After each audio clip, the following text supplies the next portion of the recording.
দেখে মনে হতে পারে নদীর মধ্যে চলছে গাড়িটি, চারদিকে অথই পানি, এ যেন ভাসমান কোনো শহর।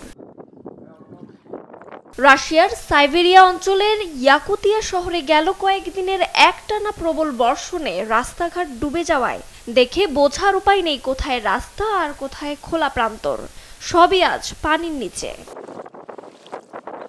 আন্তর্জাতিকভাবে স্বীকৃত পৃথিবীর সবচেয়ে শীতলতম অঞ্চল ইয়াকুতিয়া। চলমানি বন্যার পানিতে তলিয়ে গেছে শহরের একটি অংশ, ভেসে গেছে ঘরবাড়ি, পানিতে তলিয়ে গেছে অন্যান্য স্থাপনা। আমরা আমাদের গবাদি পশুগুলোকে সরিয়ে নিয়েছিলাম। আমাদের বেশ কয়েকটি গরু ও বাছুর রয়েছে। পানি খুব দ্রুত বাড়তে থাকায় আমরা আতঙ্কিত হয়ে পড়ি। এখন সবকিছুই পানির নিচে। বিশেষজ্ঞরা বলছেন, জলবায়ু পরিবর্তনের প্রভাবে বৈশ্বিক উষ্ণতা বেড়ে যাওয়ায় হিমবাহ গলে ভয়াবহ এ বন্যার সৃষ্টি হয়েছে।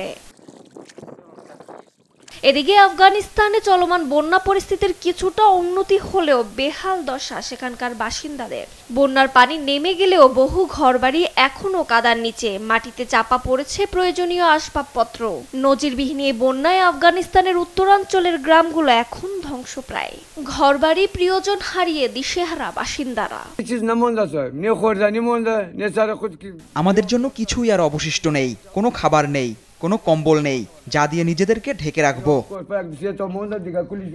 এদিকে চীনের দক্ষিণাঞ্চলেও বন্যা পরিস্থিতি অপরিবর্তিত রয়েছে। গুয়াংশি প্রদেশের বিভিন্ন প্রান্তে চলছে উদ্ধার কার্যক্রম। বৃষ্টিপাত অব্যাহত থাকায় পরিস্থিতির আরও অবনতির আশঙ্কা করছে কর্তৃপক্ষ।